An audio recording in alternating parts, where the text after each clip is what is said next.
అడ్డగోలుగా నా చేతిలో నేను అధిపతిని, నేను రాస్తే ఏదైనా నడుస్తుంది అని రాస్తానంటే కుదరదండి. నేను చెప్పదలుచుకున్నాను స్పష్టంగా. నేను ఆస్తులు సంపాదించుకోవటానికో, వ్యవస్థల మీద పెత్తనం చేయటానికో, సామ్రాజ్యాలు నిర్మించుకోవటానికో రాలేదు. నేను ఈ సమాజంలో మార్పు కోసమే రాజకీయాల్లోకి వచ్చాను. ఆ మార్పు చట్టసభల ద్వారా సాధ్యం అవుతుంది కాబట్టే నేను చట్టసభల్లోకి వచ్చాను. నేను చట్టసభల్లోకి వచ్చినప్పటి నుంచి నిబద్ధతతో ఈ రాష్ట్రంలో ఉన్న ఆస్తులు, సంస్థలు, వ్యవస్థలు, వనరులు అన్నీ కూడా ప్రజలకి పంచబట్టడం కోసం కావాల్సిన చర్యలన్నీ తీసుకుంటున్నాను.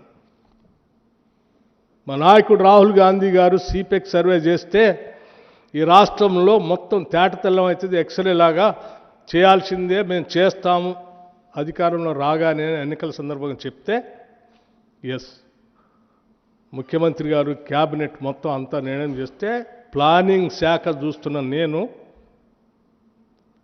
చిన్న పొరపాటు కూడా దేశంలో ఇంతవరకు దేశంలో ఏ రాష్ట్రంలో కూడా జరగలేదు. కాస్ట్ సర్వే చిన్న పొరపాటు కూడా జరగకుండా కాస్ట్ సర్వే చేసి మొత్తం లెక్కలు తేల్చి సభలో పెట్టిన. ఈ రాష్ట్రంలో ఉన్న వనరులన్నీ ఎక్కడున్నాయి, ఎవరికి పంచాలి, ఎట్లా చేయాలి అని పకడ్బందీగా ప్లానింగ్తో ముందు పోదామని ఆలోచన చేస్తూ ఉన్నాం. ఎందుకు చేస్తున్నాం అంటే మాకు ఓ నిబద్ధత ఉంది, సంకల్పం కూడా ఉంది. రాష్ట్రంలో జరుగుతున్న పరిస్థితులు చూసి తట్టుకోలేకనే ఆనాడు నేను పీపుల్స్ మార్చ్ అని పాదయాత్ర చేసుకుంటూ వస్తూ ఇదే సింగరేణి కాలరీస్లో, బొగ్గు బాయిల్లో, మండు టెండల్లో అక్కడ కూడా నేను పాదయాత్ర చేశాను. అక్కడ కూడా నేను ఎండను కూడా తట్టుకొని నడుచుకుంటూ ఆ బాయిల్లో కూడా వెళ్ళాను. పాపం అక్కడ ఉన్నటువంటి వేలాది మంది కార్మికులు నాతో పాటు అడుగులో అడుగు వేసుకుంటూ నాతో నడిచారు. వారి రక్తం,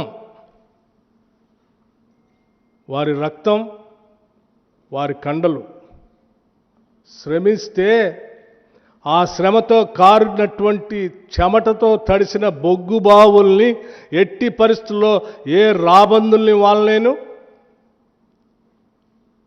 ఏ గద్దల్ని వాళ్ళనేను, ఏ పెద్దల్ని వాళ్ళనేను, ఆ ఆస్తులన్నీ తెలంగాణకే ఉండేటట్టుగా చూస్తాను. అదే నా ముందున్న ఏకైక లక్ష్యం.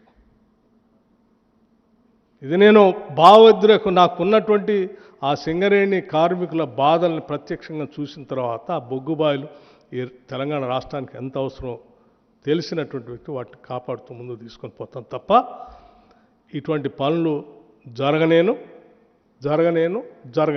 కానీ దయచేసి ఒకటే విజ్ఞప్తి చేస్తూ ఉన్నాను. సింగరేణి ఉత్పత్తి చేసేటువంటి బొగ్గు అదనంగా ఉత్పత్తి పెంచుకోవాల్సినటువంటి అవసరం ఉంది. గత 10 సంవత్సరాల్లో కొత్త బొగ్గుబాయిల్ని మనం తెచ్చుకోలే. మీరు ఎందుకు ప్రయత్నం చేయలేదో నాకు తెలియదు, నేను వాటి జోలికి పోదలుచుకోలేదు. కానీ ఈరోజు కాంపిటేటివ్ వరల్డ్ పెరిగిపోయింది. భారత ప్రభుత్వం కోల్ బ్లాక్స్ అన్నీ ఆక్షన్ చేస్తూ ఉన్నాయి. అంతిమంగా అలా మీరు చూస్తూ వదిలేస్తే సింగరేణి కార్మికులు ఏ సింగరేణి మీద ఆధారపడి ఉన్నారో అక్కడ బొగ్గుబాయిలు తగ్గిపోయి, ప్రొడక్షన్ తగ్గిపోయి, అంతిమంగా వచ్చే లాభాలు పడిపోయి, ఆదాయం తగ్గిపోయి, దాని మీద ఆధారపడి ఉన్నటువంటి కుటుంబాలు, వేలాది కుటుంబాలు ఉపాధి లేకుండా కోల్పోయే ప్రమాదం ఉంది. దానితోడు ప్రపంచంలో విద్యుత్ ఉత్పత్తి రంగంలో కూడా మార్పులు వస్తూ ఉన్నాయి. ఆ మార్పులకు అనుగుణంగా అనేక రాష్ట్రాల్లో ఇంక్లూడింగ్ తెలంగాణ రాష్ట్రంలో కూడా గ్రీన్ ఎనర్జీకి వెళ్ళిపోతూ ఉన్నారు. ఆ పోయే ప్రక్రియలో కోల్ వాడకం కూడా తగ్గే ప్రమాదం ఉంది క్వాలిటీ లేకపోతే. క్వాలిటీతో కూడిన కోల్ కావాలని కోరుకుంటున్నారు. అందుకోసమే క్వాలిటీతో ఉన్న కోల్ బొగ్గుబాయిల్ని త్వరితగతిన మనం సొంతం చేసుకోవాలి. వాటిని ఆపరేషన్లో తెచ్చుకొని తద్వారా దీన్ని బతికించుకోవాలి. అందుకోసమే ఇంత ఎక్స్పర్టైజ్ ఉన్నటువంటి కోల్ ఎక్స్పర్టైజ్ ఉన్నటువంటి సింగరేణి కాలేజ్ని కేవలం కోల్కే పరిమితం చేయకుండా మిగతా ప్రాంతాలకు కూడా మిగతా మినరల్స్లో కూడా విస్తరింప చేయాలనేటువంటి ఆలోచనతో ఈరోజు క్రిటికల్ మినరల్స్ చాలా ఈ దేశానికి అవసరమని భారత ప్రభుత్వం డైరెక్షన్ ఇచ్చి పదే పదే ప్రభుత్వ రంగ సంస్థలు వాటిల్లోకి వెళ్ళవని ఒత్తిడి చేస్తూ ఉంటే సింగరేణి కూడా అందులో పోవటం కోసం ప్రయత్నం చేస్తాం. సింగరేణి మేనేజ్మెంట్ కానీ కార్మికులు కానీ చాలా చిత్తశుద్ధితో పనిచేసుకుంటూ పోతా ఉన్నారు. ఈ ప్రభుత్వం కూడా అంతే కమిట్మెంట్తో పనిచేసుకుంటూ పోతా ఉంది. దయచేసి మీ అవసరాల కోసం, మీ వ్యక్తిగతమైన ప్రయోజనాల కోసమో, మీ రాజకీయ లబ్ధి కోసమో, ప్రయోజనాల కోసమో ఈ రాష్ట్రం పైన సింగరేణి పైన ఇటువంటి తప్పుడు ప్రచారం విషం చెమ్మొద్దని మాత్రం విజ్ఞప్తి చేస్తూ ఉన్నాను. ఎస్, మీకు ఏదైనా అనుమానాలు ఉంటే my doors are always open 24 hours. Any time you can come and knock the door. దేన్నైనా ఓపెన్గా ట్రాన్స్పరెంట్గా నేను చూపించడానికి సిద్ధంగా ఉన్నాను. ఎక్కడా దాపరికాని కూడా ఏం లేదు. ఇప్పటికైనా ఈ వాస్తవాలను గమనించి పెద్దలు రాధాకృష్ణ గారు, ఇప్పటికైనా మీ మీద గౌరవం ఉంది మాకు, ఇప్పటికైనా రాసిన కథనాలన్నీ తప్పుడని వాటిని తిరిగి ప్రపంచానికి తెలంగాణ ప్రజలు తెలియజేస్తారని నేను ఆశిస్తూ ఉన్నాను. అలా జరగనప్పుడు నా పరువు ప్రతిష్టలకు భంగం కలిగేటట్టుగా 40 ఏళ్లుగా నేను పోగేసుకున్నటువంటి క్యారెక్టర్ అసాసినేషన్ చేశారు మీరు. ఇది తగదండి, మీకు ఇది తగదు. నా ప్రయాణం చాలా సుదీర్ఘమైనటువంటి ప్రయాణం ఇక్కడ రావటానికి. ఒక్క రోజులో వచ్చిన ప్రయాణం కాదు నాది. ఎన్నో కష్ట నష్టాలు కోర్చి, ఎన్నో వ్యయప్రయాసాలు కోర్చి, ఎన్నో ఒత్తిళ్లను తట్టుకొని నేను ఎడదాకా వచ్చాను. ఆ వచ్చింది ఒక లక్ష్యం కోసం, ఒక సంకల్పం కోసం. నేను ఇటువంటి చిల్లర పనుల కోసం రాలేదు, చిల్లర కార్యకలాపాల కోసం రాలేదు.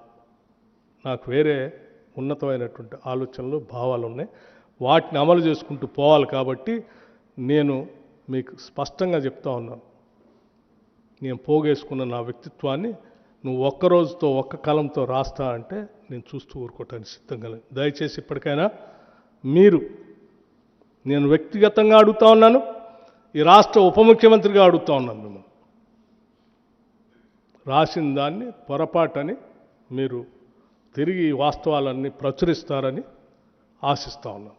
ధన్యవాదాలు. Thank you. సో ఇవన్నీ మీకు ఈ సెట్స్ అన్నీ అందరికీ ఇవ్వండి.